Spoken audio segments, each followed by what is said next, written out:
so don't do it.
Jayo Radha Madhava Kunja Vihari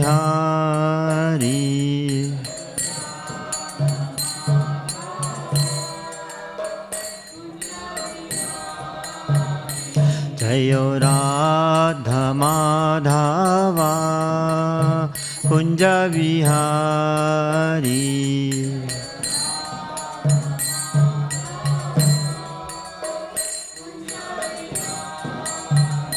Jai Gopi Jana Vallabha Girvaradhari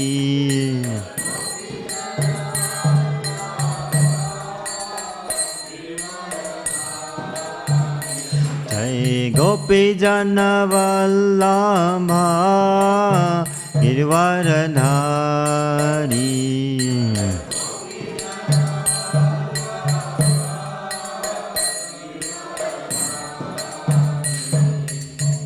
Yashodanandana Brajjana Ranjana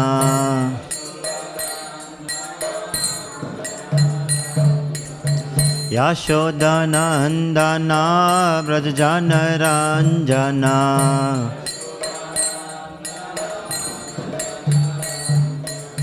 Yamuna Tira Vanchari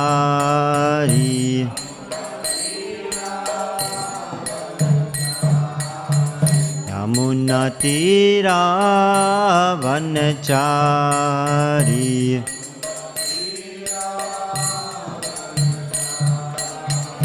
Jayo Radha Madhava Kunja Vihari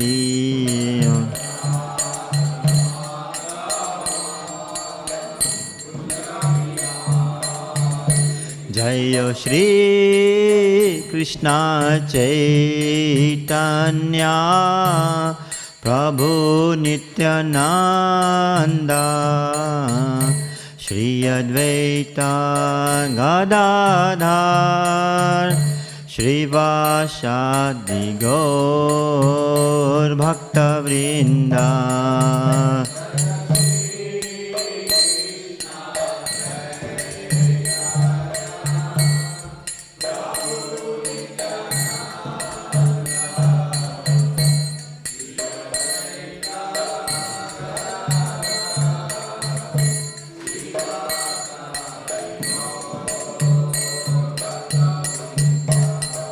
Jayo Shri Krishna Chaitanya Prabhu Nityananda Shri Advaita Gadadhar Shri Vasadi Gaur Bhaktivinoda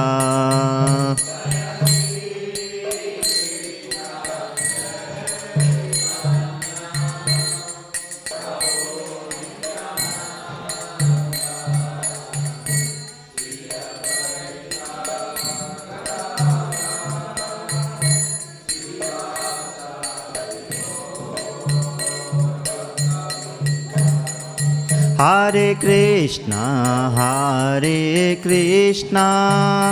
Krishna Krishna, Hare Hare, Hare Rama, Rama Rama, Hare Hare.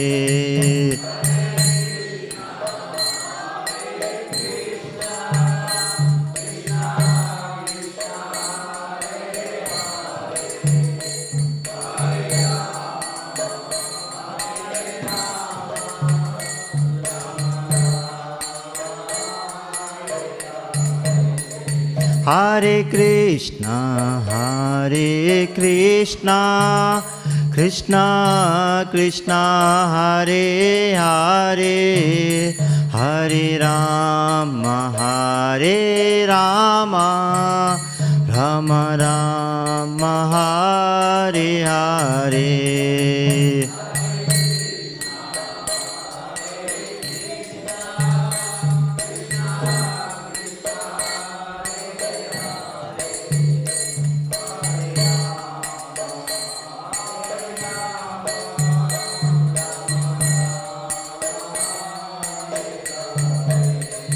Hare Krishna, Krishna Krishna, Hare Hare, Hare Rama,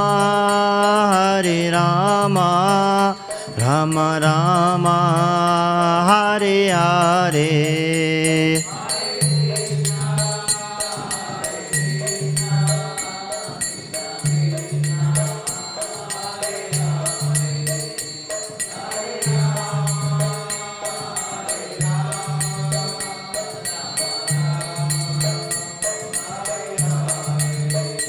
Hare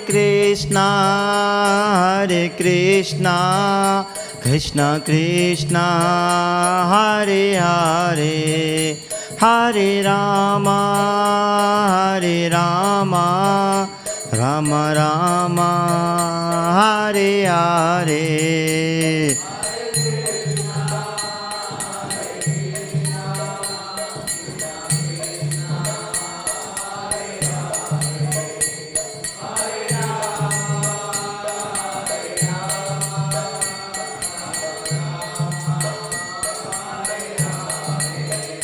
Hare Krishna, Krishna Krishna, Hare Hare, Hare Ram, Ram Ram, Hare Hare.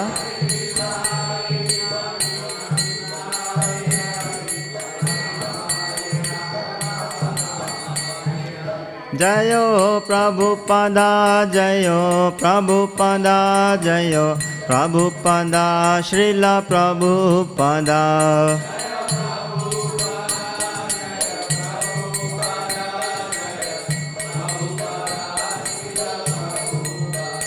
Jayo Jayo Prabhupada, Prabhupada, Jayo Jayo Prabhupada.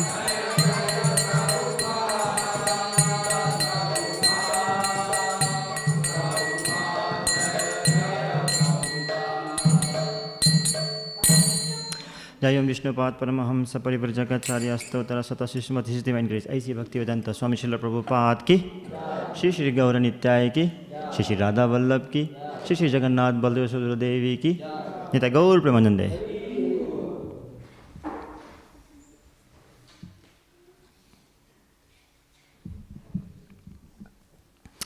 Om Namo Bhagavate Vasudevaya.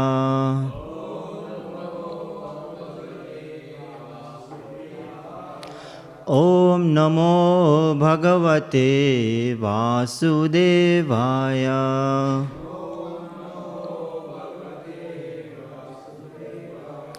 Om Namo Bhagavate Vasudevaya.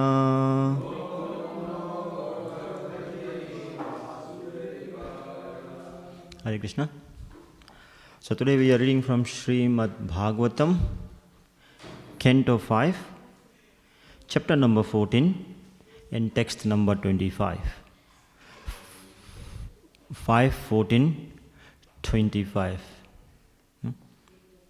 And the chapter is titled as The Forest of Enjoyment. The Forest of? Forest of? Oh, good. I wanted to catch you, but you're paying attention. Good. The Forest of Enjoyment. Actually, there is a little irony in the title. I'm not saying that title is wrong. There is a little irony. Because when we go deeper into the chapter, we will realize actually that it is not enjoyment. It is a forest of misery. No? And that's what Prabhupada will talk about. But titled is, no, it's titled because it's an illusion that we are in enjoyment. But that enjoyment actually in reality is a misery. No? So it's a forest of enjoyment. But Jat Bharat is telling Rahuguna that it's a forest of fire, miserable fire. So we'll pick that up as we go, yeah? So let's read the Sanskrit. 25. I'm just going to read this. I just don't know this meter. It's too difficult for me. I'll just read this out. Kvachich cha sita vata aneka devi adidaivika bhautika atmiyanam dasanam pratinivarane kalpo duranta chintaya vishana aste. That's two transliteration. Kvachit, sometimes. Cha, also. Sitavada adi, such as cold and strong wind. Aneka, various. Adi Daivika, created by the demigods.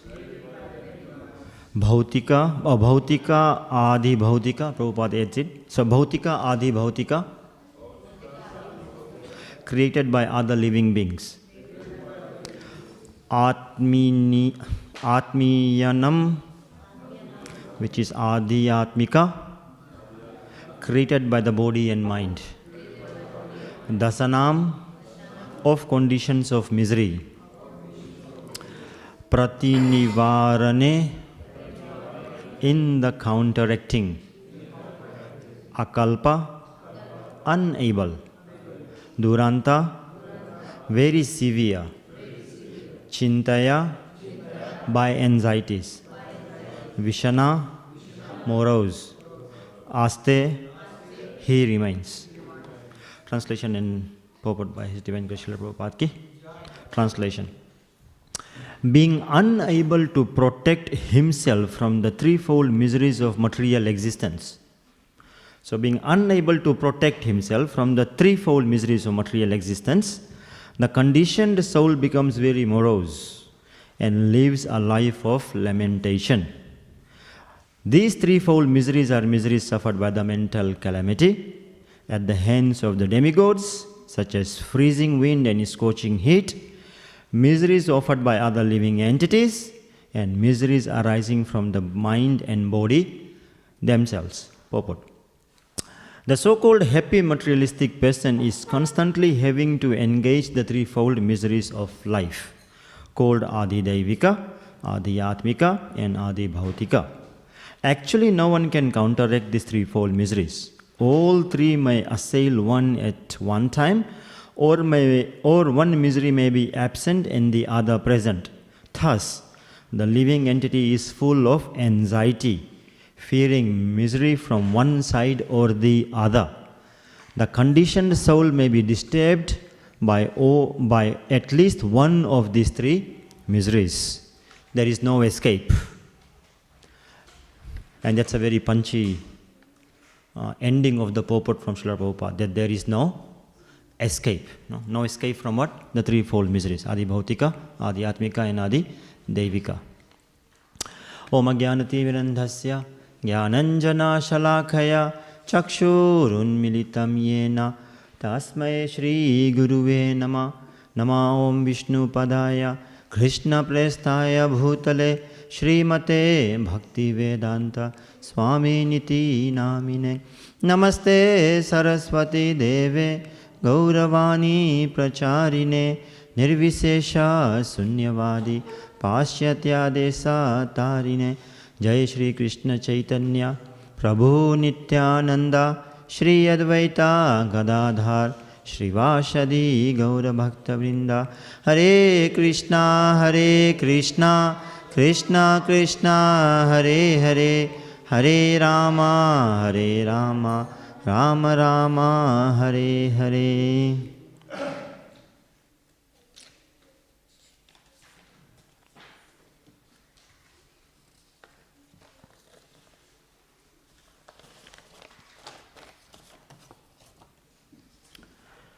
So let's just set the scene first, what is the context of today's verse.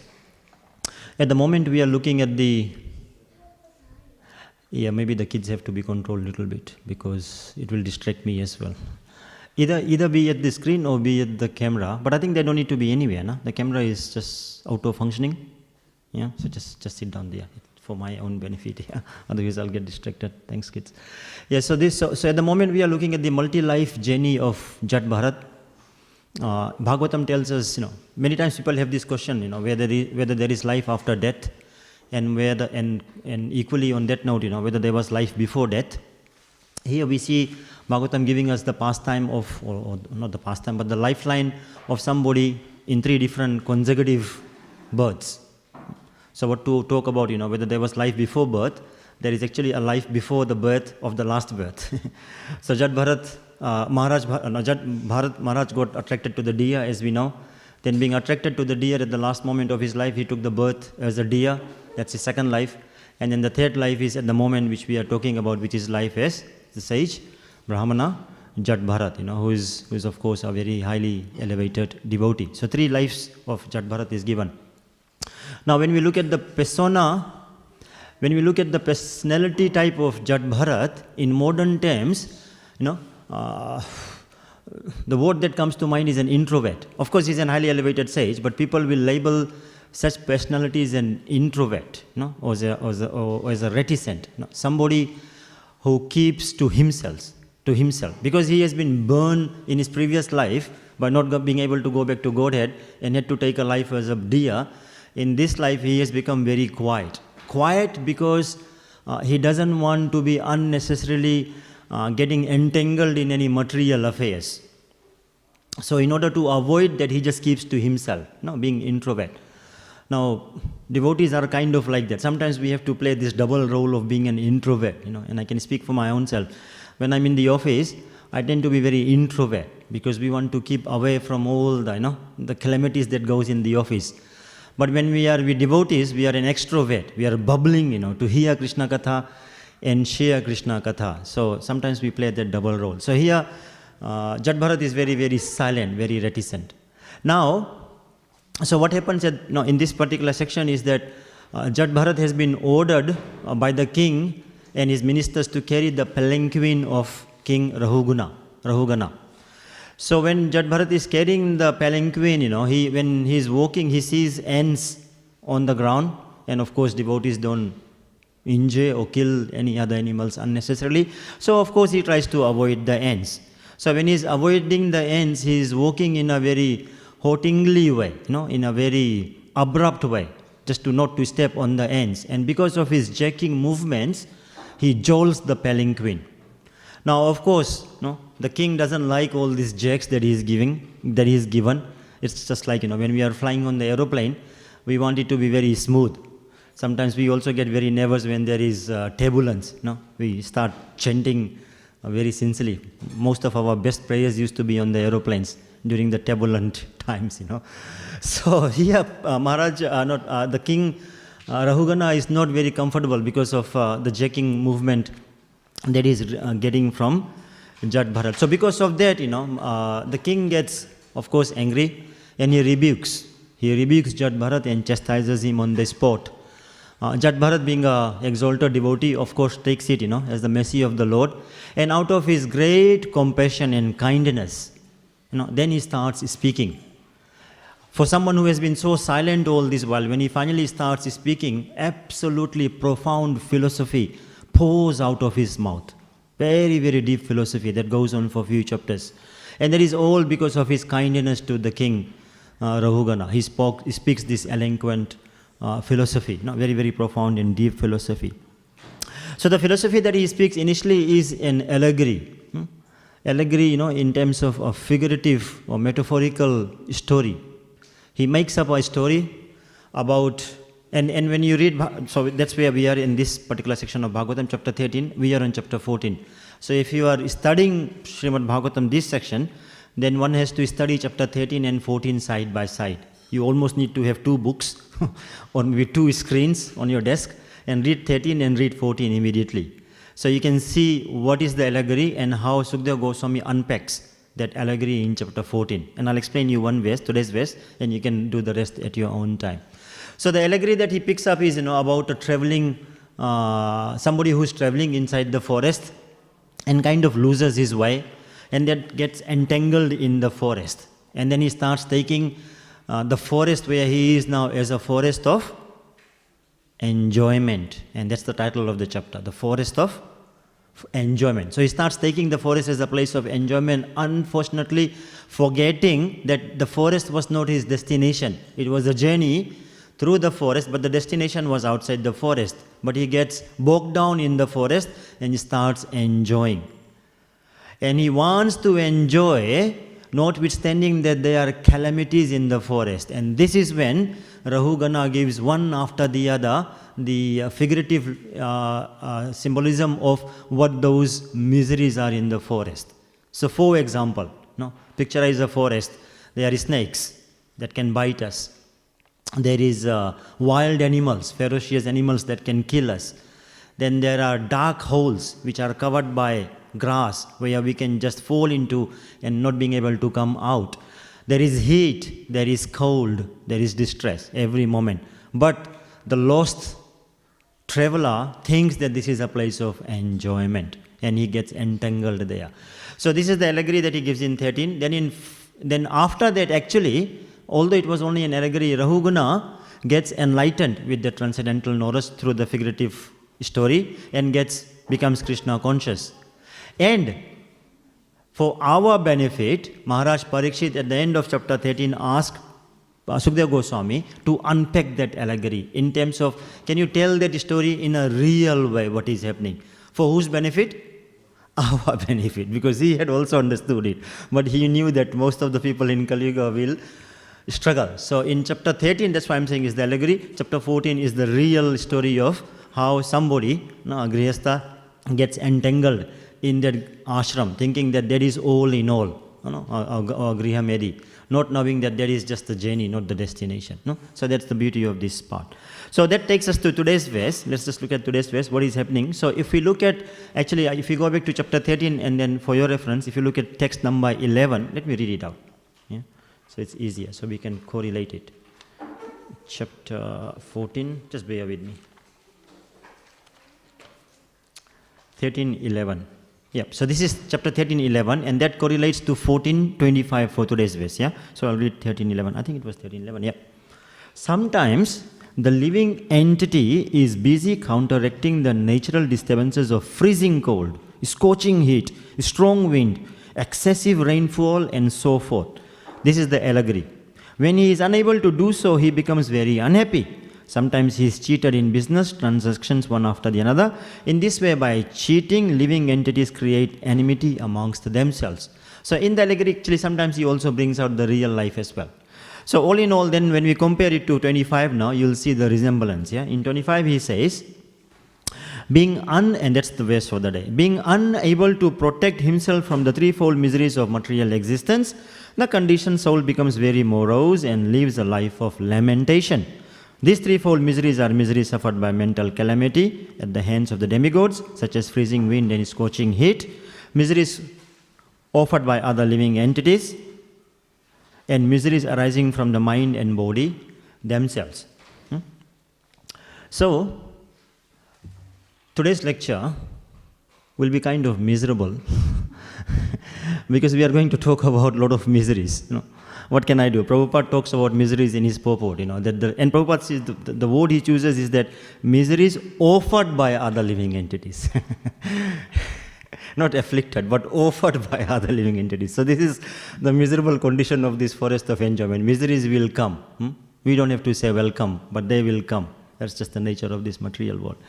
So we'll talk about that. And don't shoot the messenger, because I'm just sharing with you what I have understood, from these sections and from my and this is one section of Bhagavatam that I have got full realizations. Generally, when we give Bhagavatam lectures, we say we don't have realizations, but we are telling you from what we have heard from Acharyas. But when it comes from sharing with you what miseries are, I can speak from my heart, and I'm sure most of you can also resonate with it, because it's not mythological at all. It's not theoretical at all. I'm sure we have been pinched one or the other time, if not daily, then definitely very, very regularly. Yeah, that's the situation of the material world. So, and when I said don't shoot the messenger, I didn't just said it in jest. There was some seriousness in it, because actually, if you think of it, in the olden days, those authoritative dictatorial leaders, they would shoot the messenger, if they were the bearer of the bad news. And that's where this idiom comes, don't shoot the messenger. If they were carrying any bad news, sometimes the authoritative leaders would shoot them. Of course, in the modern times, messengers don't get shot.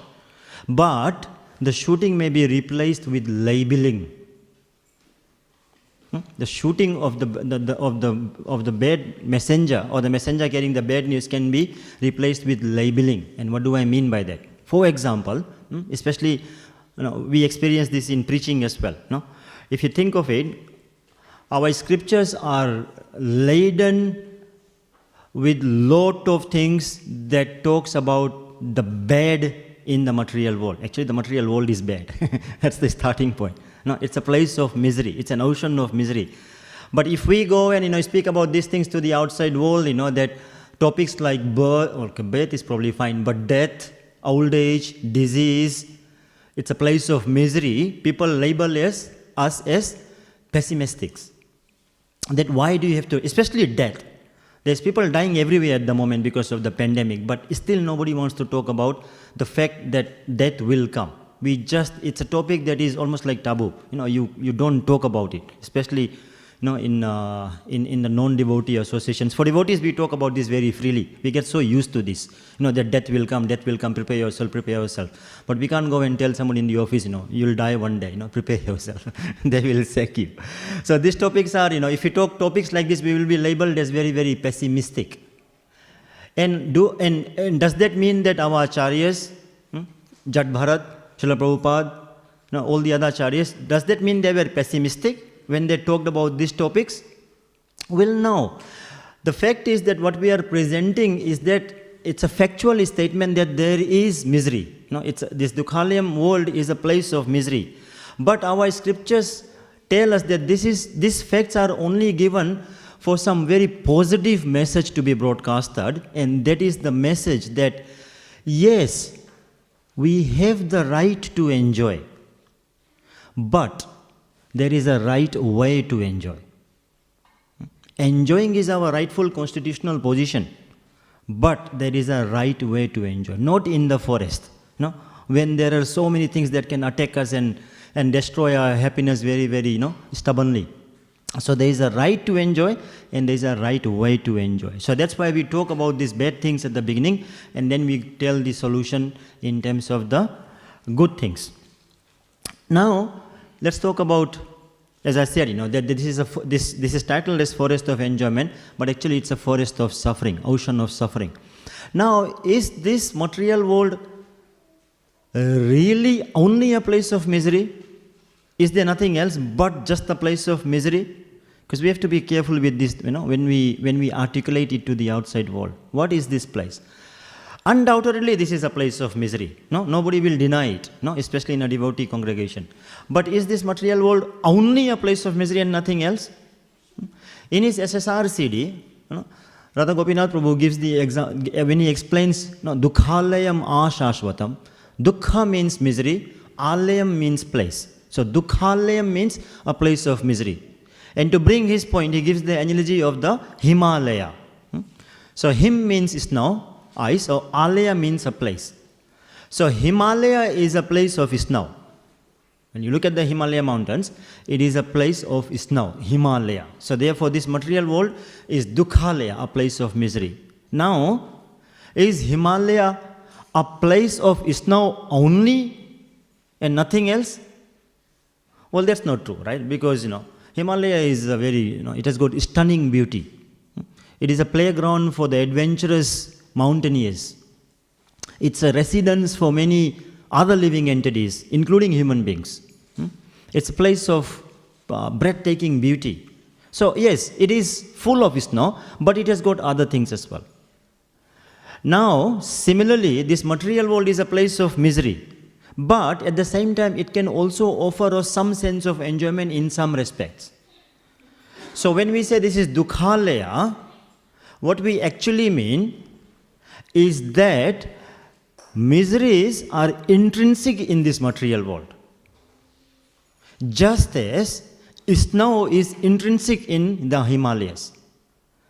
Although it has got some place of enjoyment, temporary enjoyments to offer, but if somebody at the Himalayas doesn't prepare for the snow, or worse off, even doesn't even expect snow, then he is in disaster. Then he is doomed, because somehow or the other, he'll be in trouble, or possibly more than trouble, fatal, because it's just going to be absolutely freezing cold.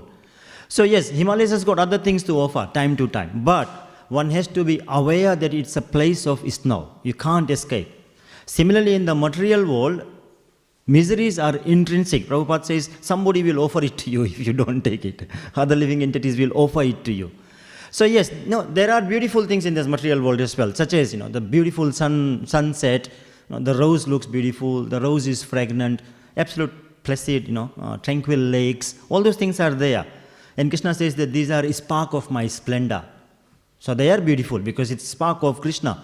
But if somebody gets mistaken for those beautiful, attractive things, and starts taking this material world as our eventual home, then we are in for disaster eventually, because miseries will keep coming in terms of Adi Bhautik, Adi Devik, Adi Atmik.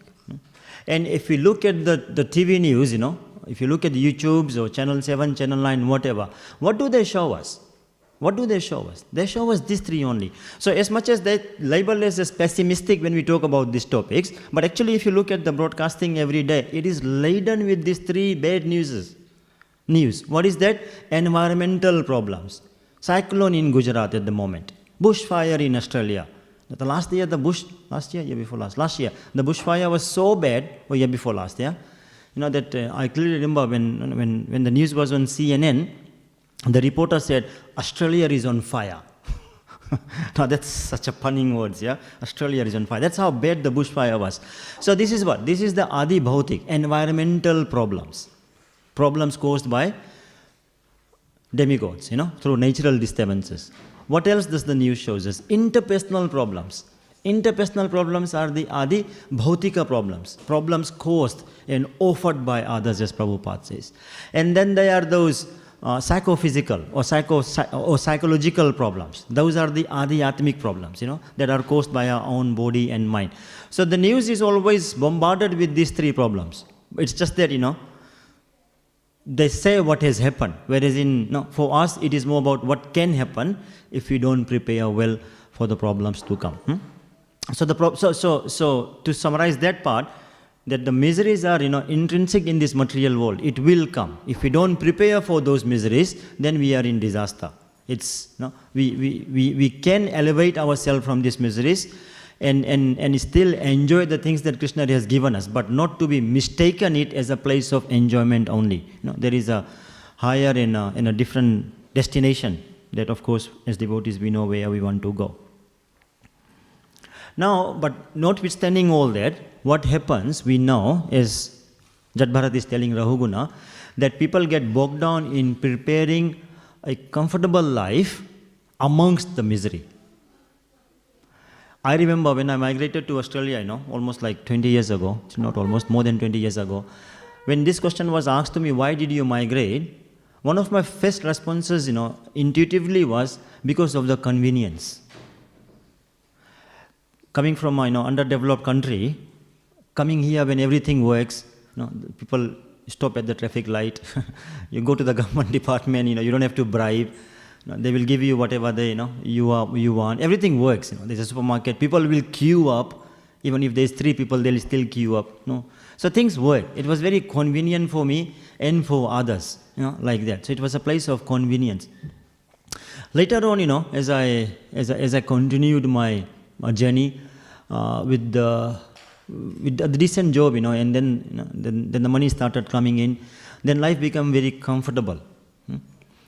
Could afford the comforts, that I would have, that I wanted, having a house with an AC, a nice car, remote control, and then came Bluetooth, Wi-Fi, all these things, just started making life very comfy. 1G, 2G, 3G, 4G, 5G, Prabhuji, Mataji, just kept going on and on, one after the other.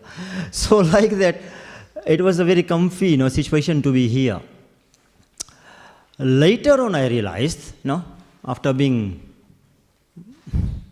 working my back off for 20 years, then I realized, and I went back to almost like my primary or my secondary school, when the teacher used to tell us that if you don't study hard, then you will be sweating in the field under the scorching heat. You will be sweating in the field under the scorching heat. And if you study well, then you will be nicely living in a comfortable office where there will be air conditioning. I remember that statement. So fast forward 20 years, when I'm today working in a comfortable office with nice AC, my biggest realization is I'm still sweating. Not from the scorching heat, but from the scorching stress.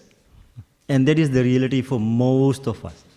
We may not be suffering from the heat, but the suffering is still there. And actually, not ironically, what's the word? I can't think of the word, but interestingly, office is the most dangerous place at the moment. Because they say if the virus goes through the air conditioning system, it can just, the whole building can be a cluster. Whereas if you are out in the farm, like Keshav Prabhu in Hare Krishna Valley, when we went to Hare Krishna Valley after the first round of super duper lockdowns, he said, what is coronavirus?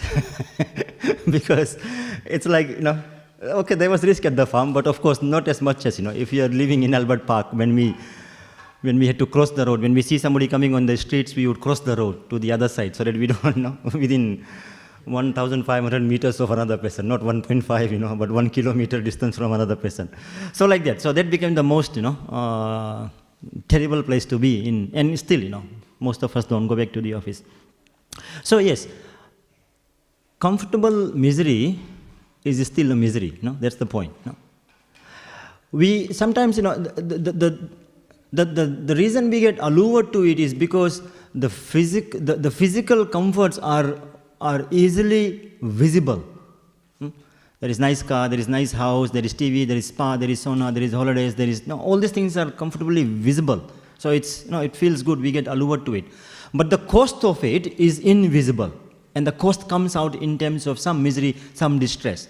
My wife was telling me a couple of days ago that it was little warm, not last week, a week before last, when it was little warm. Then she said, we don't necessarily need the AC because it's not good for the body. Somewhere she has read, that air conditioning gives all these side effects that is not good for the body. Then last week it was super cold, and I thought I'll turn the heater on. Then she said the artificial heating is also not good. So yes, the heater is there, the AC is there in the house.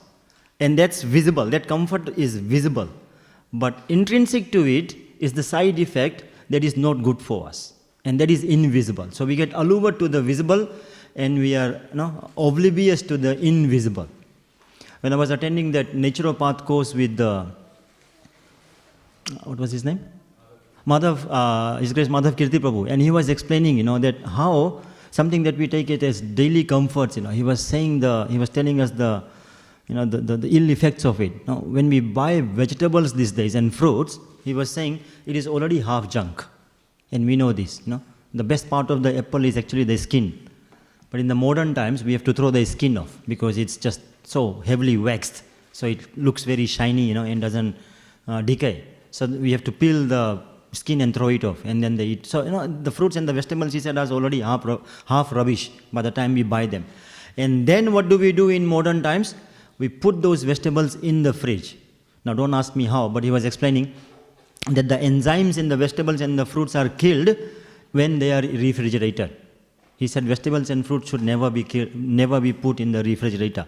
So something that is already half killed, we have destroyed it more just by the simple fact of putting it in the fridge. And then what do? Some fruits we don't, some vegetables we don't, but sometimes we also thaw it in the microwave or in hot water. That kills it more. But most of the times we don't do it, so we cook it now. The way we cook it, he said, is terrible because vegetables should not be cooked in oil. Vegetables should just be steamed, and then you can add whatever. I'm not a cook, so I'll not go there. But he said vegetables, when we cook it in the oil, it's even more nutrients are killed. And then to add to it, we cook it the wrong way, in the wrong vessel. Then he was talking about which is the right vessel and the wrong vessel. So we buy the wrong food, we put it in the wrong place, we cook it the wrong way, in the wrong vessel. After that, which is we have pretty much just butchered the fruit and the vegetable, or the vegetables in this case. After that, what happens? We put the leftover in the fridge. This goes the cycle, the boomerang cycle. Take two. We put in the fridge, we take it out. Food should never be reheated. Krishna tells us in Bhagavad Gita as well. Food is only good for 3 hours. After that, it should not be touched. So this food, which we have put in the fridge, we reheat in the microwave. This is the comfortable misery. We put it in the microwave and then eat it on a plastic plate. That food that is already heated is now getting the toxin resins, from the plastics that we eat on. Terrible food, terrible eating. But we think we are living comfortably in Albert Park because, there is a nice modern apartment with all the appliances that we could think of, which can be enviable by those who don't have it. But what we are actually doing ourselves is just killing ourselves, with all these modern allurements. So this is called comfortable misery. In a comfortable, Albert Park lakes. In Śrīmad Bhāgavatam, Canto 3, when Vidura meets Maitreya Muni, after he leaves Hastinapur for pilgrimage, Maitreya Muni Vidura asked Maitreya Muni some brilliant questions. This is chapter 5. And one of the fundamental questions that he asked, and I'm trying to memorize that verse, so I'll see if I can bring it up. If not, then I've written it down as well. He says, and I'll unpack it for you. He says, Sukhaya karmani karoti loko nattai sukham vandeta uparamam va vindeta bhuyas tad eva dukkham yad atra yuktam bhagavan vadenaha. Beautiful verse. This is Vidura. What is he saying? Sukhaya karmani karoti loko. Sukhaya. For happiness, karoti loko. Sukhaya karmani karoti. Karmani means that karma, that activity. People are working hard and hard and hard and hard for what? Sukhaya. Sukhaya karmani karoti loko. Everybody loko. Everybody is engaged in some karma just to find some happiness. Sukhaya. But what happens? Natai sukham. You got the meaning. There is no sukham for them. Natai sukham vanyad uparamamma, and there is no uparam as well. There is no cessation, there is no detachment. They do the activity thinking it will give them happiness, looking for happiness. They don't find happiness. Natai sukham vanyad uparamamma, and there is no detachment from that activity as well. They are still in the forest of material enjoyment trying to find happiness, continuously doing the same thing. Two side effects of that activity. No happiness, no detachment. Now, if this was the only two, it was probably not that bad. It gets worse. Third line. Vindeta bhuiyas tada eva dukkham. That activity which they are doing to find happiness, which is not giving them happiness, and they are neither getting detached from that activity. In fact, on the contrary, natai bhuiyas tada eva dukkham. It actually gives them dukkha. Unbelievable, yeah? How Vidura pecks it. That activity that people are doing to find happiness doesn't give them happiness, but causes them, and neither causes them cessation from that activity, actually ends up giving them misery at the end. Krishna tells us that material enjoyment is like nectar at the beginning and poison at the end. This is exactly what Vidura is saying here. That Vindeta bhuiyas tada eva dukkham. It leaves us to dukkha. Yad atra yuktam bhagavan vadenaha. Oh, Maitreya Muni, what is the solution for this? What is the solution for this? So similarly, so this is the very, very resembling to the analogy that we want happiness, we do some karma, thinking it will give us happiness, but it doesn't give us happiness. And we continue to do it, thinking that we will become happy. But happiness doesn't come. Then what do? We have to fight it. We have to fight our obnoxious desires, to stay away from Krishna, and enjoy separately. We have to get rid of this tendency. How do we do this? Now, to fight an enemy, we have to know where the enemy is. If we have to fight coronavirus, the government tells us where the coronavirus is, where is the cluster. So avoid that area, don't go to that area. But the problem with sense enjoyment is that enemy is inside us. Krishna tells in Bhagavad Gita, chapter 3, 4, that this is all due to lust. And the residing place of lust is Indriyani Manobuddhir, in the mind, in the senses, and in the intelligence. This is where the lust resides. So because the enemy is inside us, we cannot run away from the enemy. Because wherever we run, the enemy will run with us. This world is sometimes compared to the forest fire, the blazing material forest fire. So if the fire was outside us, then we could have probably flee from the fire, and escape the fire. But this fire is in the forest, in the inner forest of material blazing fire. We cannot escape it. We can't run away from it.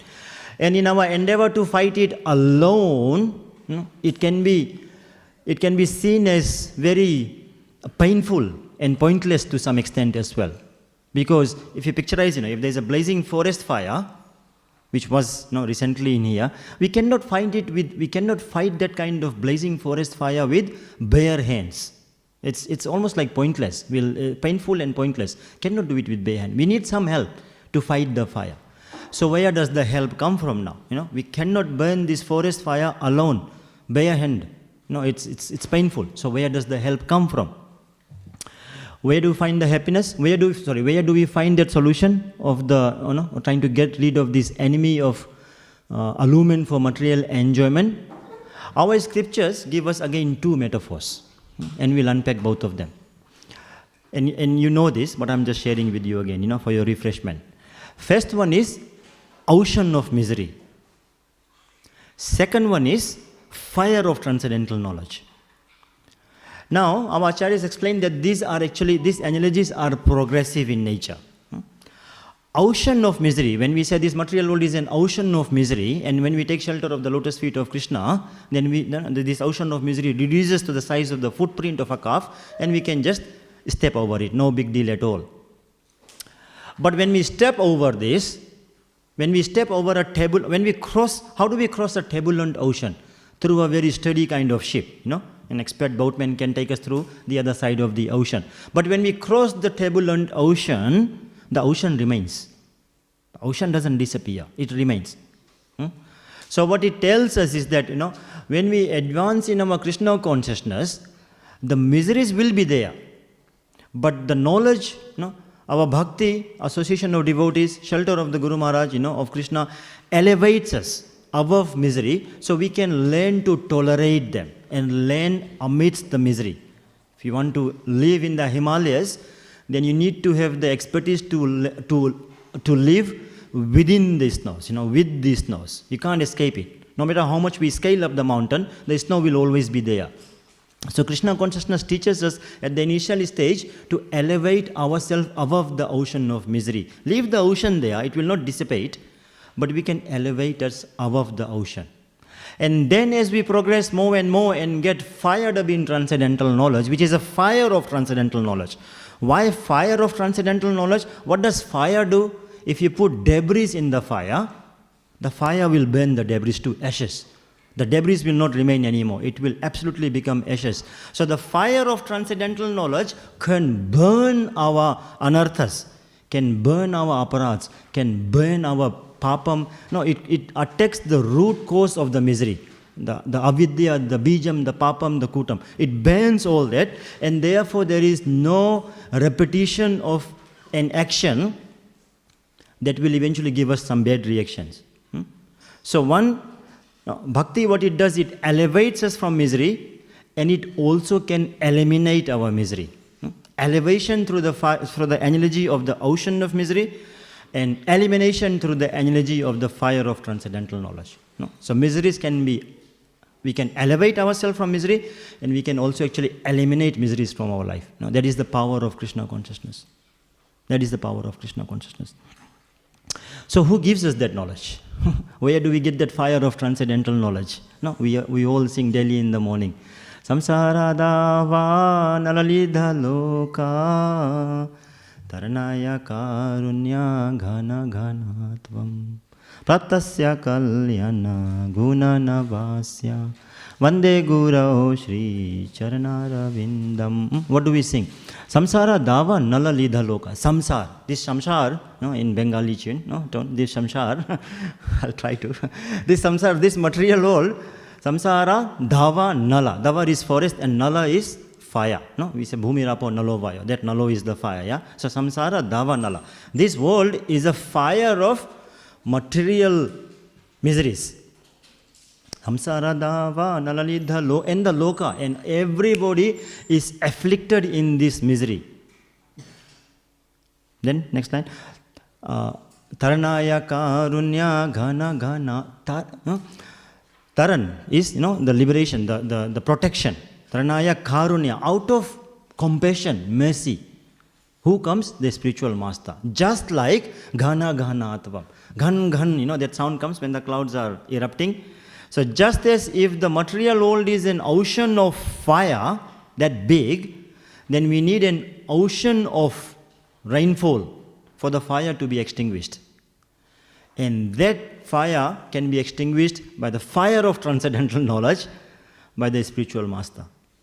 Vande Gurau Shri Charanaravindam. So we take shelter of the lotus feet of the spiritual master. And then the question becomes, where does the spiritual master get the empowerment to eradicate, to extinguish this such a big fire? Because the fire is so big, the whole material world is Davanala Lida Loka. And then you need an ocean of rainfall to extinguish this fire. Well, the spiritual master can do it, but surely he's getting it from somewhere, that much of rain to extinguish such a big fire.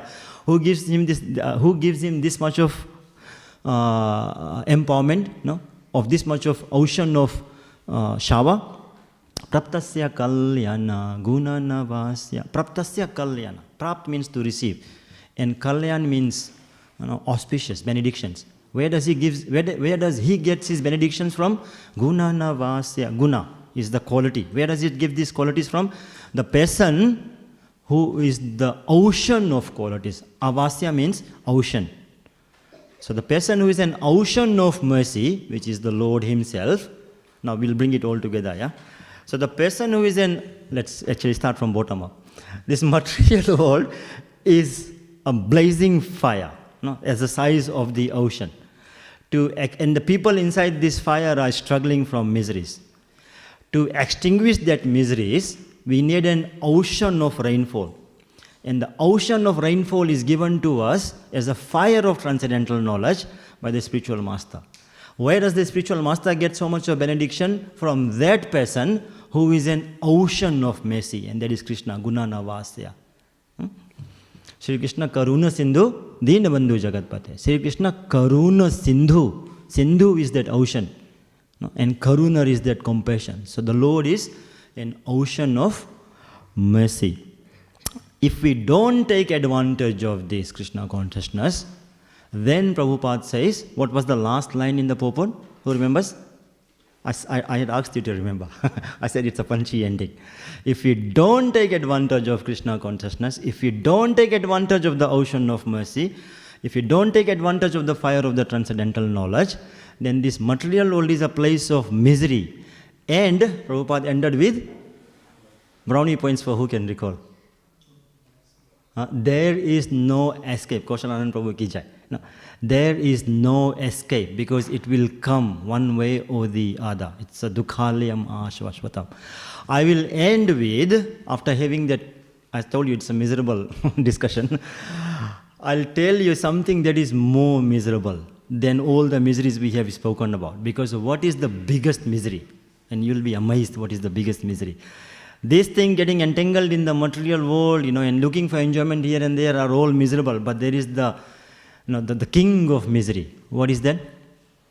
Aho dukkham maha dukkham dukkha dukkha taram yatha kacha artham. I'm trying to look at my notes. Kacha artham vishmritam ratna Harinameva Kevalam. Shivya, you know this verse? You know this line? Sing it. Sorry? Say it. Where's the mic? Hang on. Give her the microphone, please. No, hang on. The microphone is coming to you, Shivya.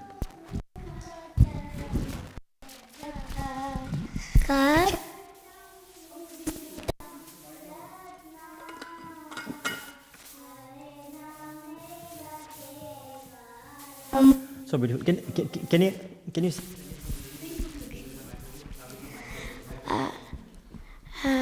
Dukkam Mahadukkam Dukkha Dukkataram Yataha Kachatam Vrismritam Ratna Harena Eva Kevalam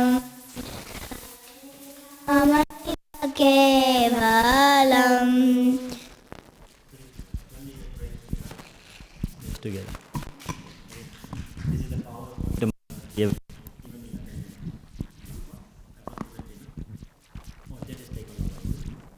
hear me? No, not you again, right? Hare Krishna? Yeah. Caused by other non-living entities, environmental problems. I think we are back on. So, what is this thing? Aho dukkha. How miserable. Maha dukkha, most miserable. Aho dukkha maha dukkham. What misery? Most miserable. What is that? Dukkha dukkha taram yatha. Of yathas. There are other miseries, but this is so miserable that it is most miserable, that this is the misery of the mother of all miseries. Dukkha dukkha taram yatha. What is that? Kachartham vishmritam ratna harinameva kevalam. If somebody mistakes the holy name, harinameva kevalam. If somebody mistakes the holy name to be just some ordinary sound vibration and misses the golden opportunity to tap into this golden solution, ratna is gold, to tap into this golden solution in Kali Yuga to get out of this ocean of misery, and mistakes it for kachartham. Kachartham is broken pieces of glass. If somebody mistakes this holy name Hare Krishna Maha Mantra just as ordinary sound vibration, or does not take the opportunity to dive deeper into this Maha Mantra to take advantage of this absolute bargain that Lord Chaitanya Mahaprabhu has given us, Christmas sale in Kali Yuga going on, buy one get 10 free kind of thing. If you don't take advantage of all that and mistake it is just as some ordinary sound vibration or some Bollywood song, or we chant inattentively and all that, then my dear friends, that is the most miserable thing in the material world. Not taking the holy name seriously. Yes, they are miseries. But if we take the holy name, shelter of the lotus feet of the Lord, shelter of the sound vibration of the holy name, then there is escape. Otherwise, Prabhupada warns us that there is absolutely no escape. So please chant attentively. Śrīmad Bhāgavatam ki, Srila Prabhupada ki. Okay. I've got a few minutes for some questions, comments and corrections. Yes, Prabhu. Bhakta Prabhu, I'll go. Oh, microphone. Yeah.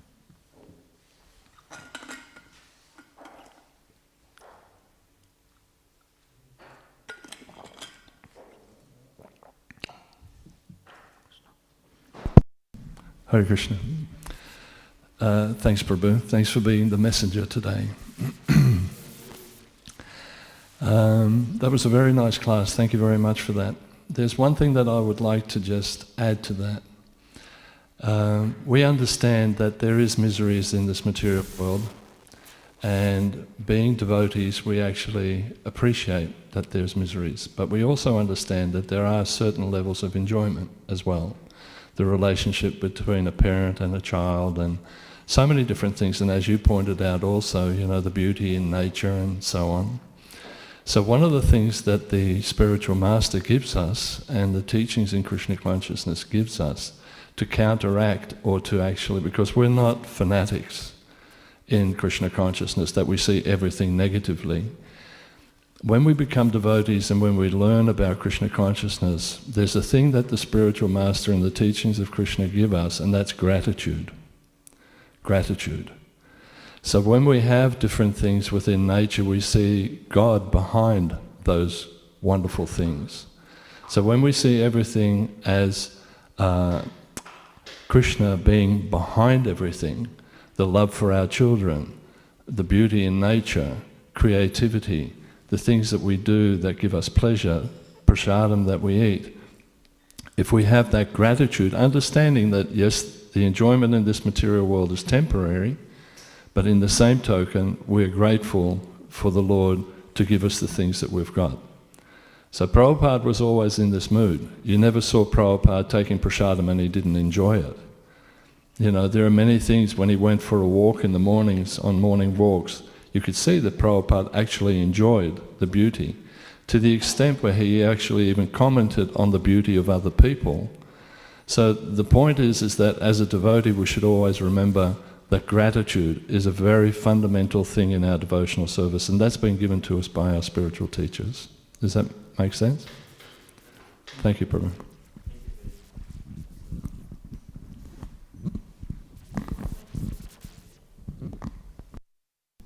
Yeah, okay. Also, just only one. Yeah, thank you, Bhakta Prabhu, for that brilliant input.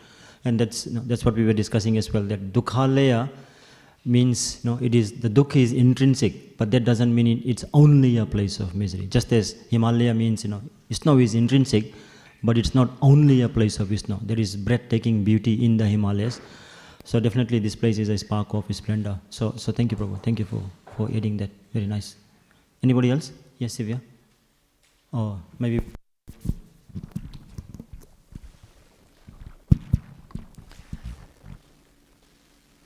Thank you, Prabhu. Very nice presentation and very nice class. Very inspiring.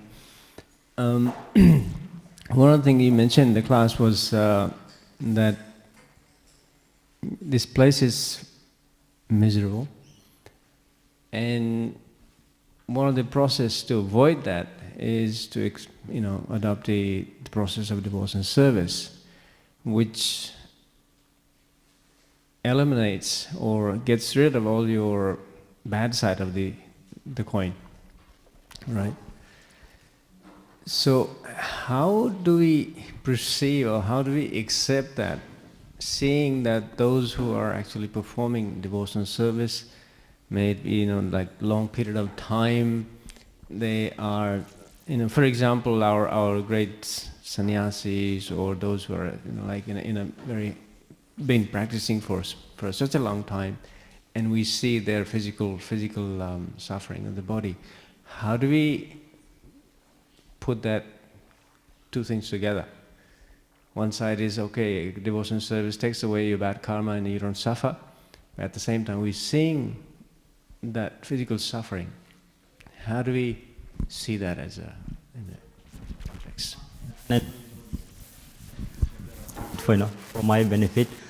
So the question is, we see, we say that devotional service is a solution, but on the other hand, when we look at the reality, there are a lot of examples of devotees practicing Krishna consciousness for eons of years, and yet they go through, these physical difficulties. So how do we reconcile the two? Well, there's various perspectives to this, and I can bring out one. My understanding is that, of course, we take everything as the mercy of the Lord. So the calamities.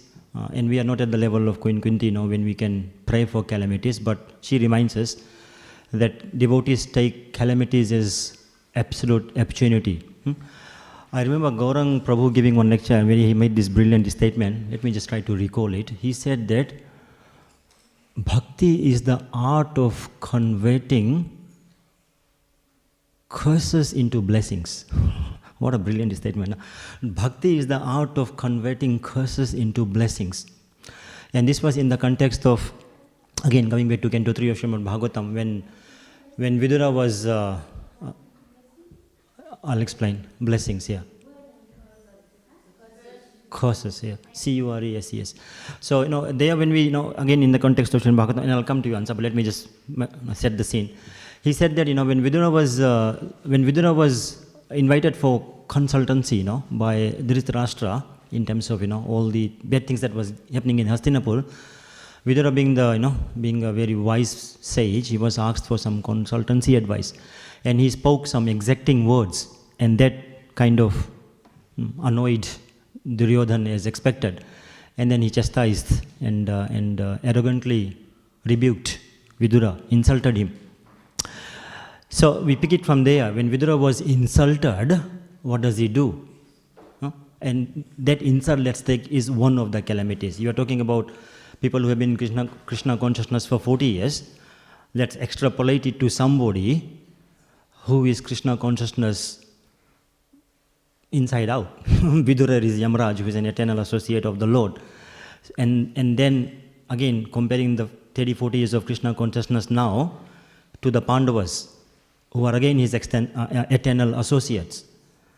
And then, again, comparing the 30 years of Krishna consciousness now to Mother Sita and Lakshman, who again go through a lot of calamities.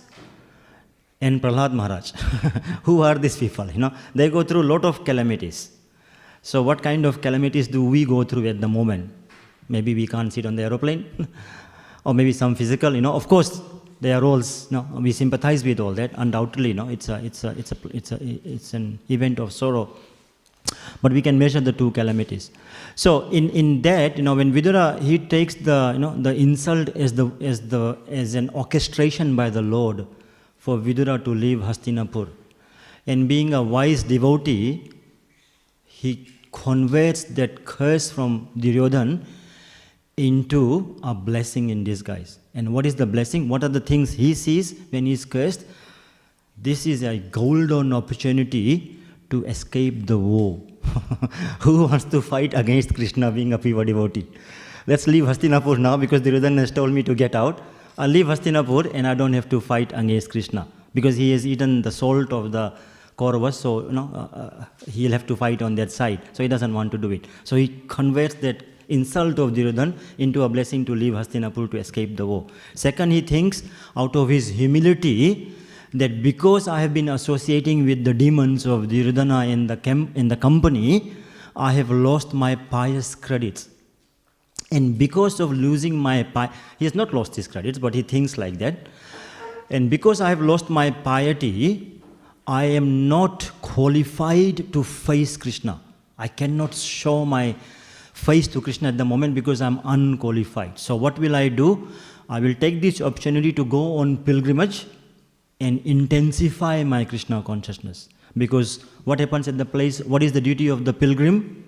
To worship the Lord and to listen and discuss about Krishna Katha. That is the duty, that is what a pilgrim's duty is. It is not to go to Vrindavan and take photos of MVT restaurant and put it on Facebook. That's not why we go to Vrindavan. Although we do that, but that's not why we go to Vrindavan. We go to Vrindavan to hear from the sages who reside there, from our spiritual masters. So he goes on pilgrimage to Prabhasha Kshetra and then further on to get more intensified in Krishna consciousness. Then he sees that now Duryodhana's atrocity has magnified to such an extent that I don't need to fight this war anymore. I don't need my bow, because the Lord is going to finish him off very soon now. It has reached the climax. So on and so forth. So many reasons are just pouring out in the purports by Srila Prabhupada. But in essence, what I say is that the devotee sees calamities as opportunities to intensify our Krishna consciousness. Now when we extrapolate it to the examples that you gave, in the modern times of great sannyasis struggling and all that, well, to me, they take it as the blessing of the Lord. I definitely hear this time in, time out from my Guru Maharaj, whenever, because he goes through a lot of struggle, through his hearing problems. Recently he had his skin rashes and all that. And never one time I have heard him complaining that why is the Lord almost like a blocking stone in my preaching. I've never heard him say like that, or even think like that. It's always like, yes, this is a great reminder that I have to get out of the material world. This is a great reminder that this is not my place. Or this is a great reminder to help me intensify my Krishna consciousness and give it to others. So we have to, at the end of the day, see it as the will of the Lord. And we don't know sometimes what is the will of the Lord until a little bit later. But the Lord always has a plan that he orchestrates for the benefit of his pure devotees. Yeah? And that was the case for Prahlad Maharaj, that was the case for Pandavas, that was the case for Vidura, that was the case for any other, exalted devotee that we see in our scripture, always goes through this experiencing of calamity so that they can show to us that what to do during calamity, how to take calamity. Look at Jagataka Swami Maharaj. Who else but him is best placed to show us what does Krishna consciousness means at every single step. Whether you are walking, talking, running, handicapped, it just doesn't matter. He is just so much, oh my God, erupting with bhava that is so contagious. The devotional service is so contagious just when you see Maharaj. And Bhakti Charu Swami Maharaj, preach no matter what. Examples. Of course, we have to be cautious sometimes as well. But there's just a lot of lessons to be learned from this, senior devotees going through hardship, so that it's a source of inspiration for us to march forward more and more. I was just reading Prabhupada Lilamrita 2 days ago with somebody, or discussing with somebody, and this point came through. And this is a new, new person, relatively new person in his Krishna consciousness. And he's reading Prabhupada Lilamrita exam because Adipurusha Prabhu tells them they have to read because there is an exam.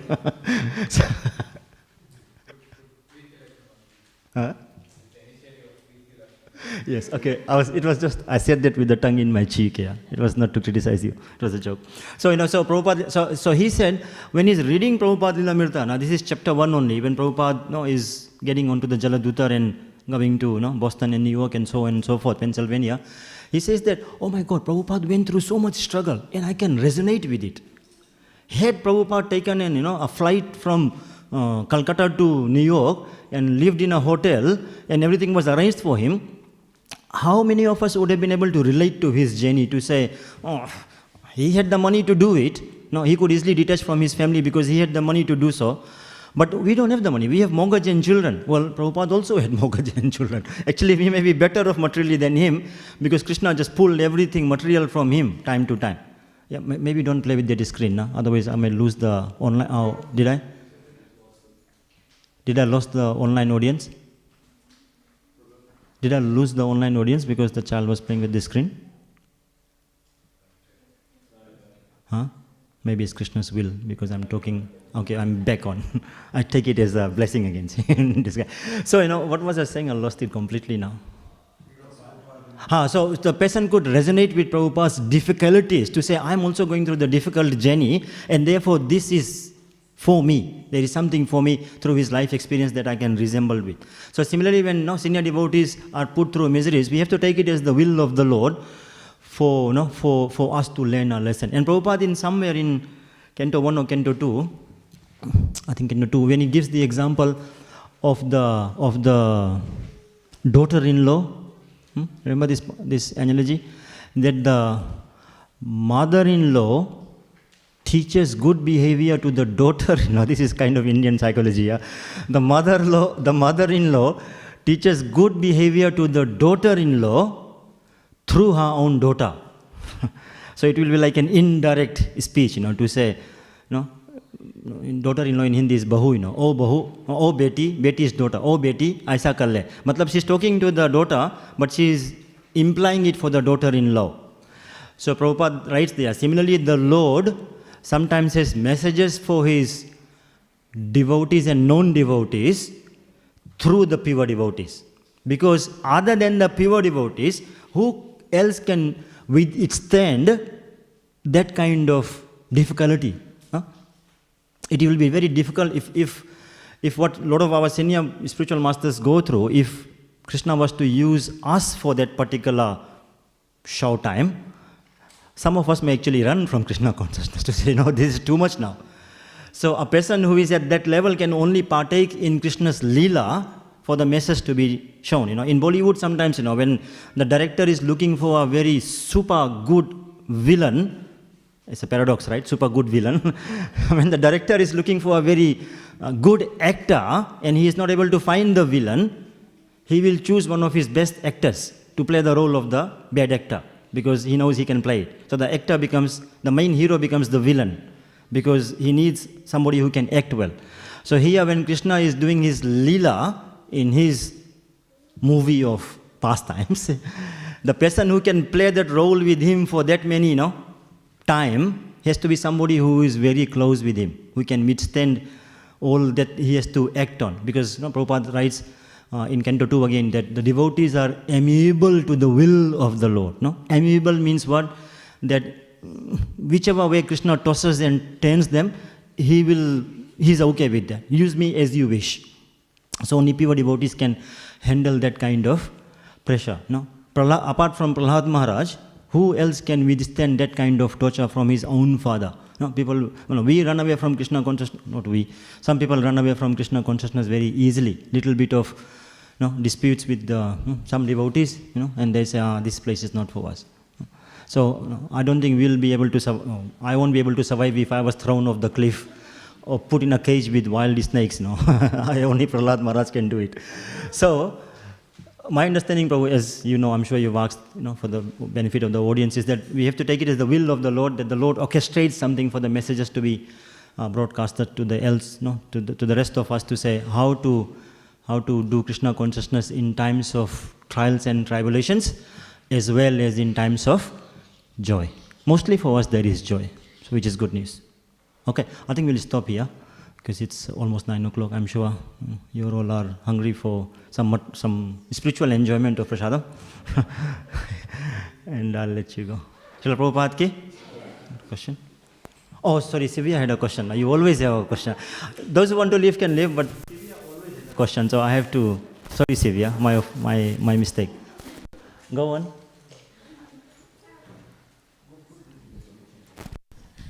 Thank you for the nice class, Prabhu. My question was, you were saying that to cross the ocean of peace. So we see devotees sometimes have the knowledge, like what else is needed with transcendental knowledge. So, cutting in and off. So your question was how to use the transcendental knowledge? Yeah, My question was, what else is needed in transcendental knowledge? So, what else is needed in transcendental knowledge? What is needed is the uptake knowledge. Yeah, our scriptures give us the transcendental knowledge to help us escape this ocean of misery. But the knowledge on its own is jnana. When we apply that knowledge, it becomes vijnana. So there is knowledge, there is experiences. So we have to put the knowledge into practice. Otherwise, it's just a book on the shelf. And you are already doing it with the able guidance of your super active mother. Coming to Mangalarti every day, taking you for book distribution, and then nice prasadam, and then so many other things she does with 3 kids is amazing. I know exactly how you live because you are my ex-neighbor. I only moved away from that building 4 weeks ago, so I really know your life style. So there is proper application of that knowledge. So just follow the guidance of your mom, and she will guide you as you progress. But you are already doing wonderfully well. You're a good girl.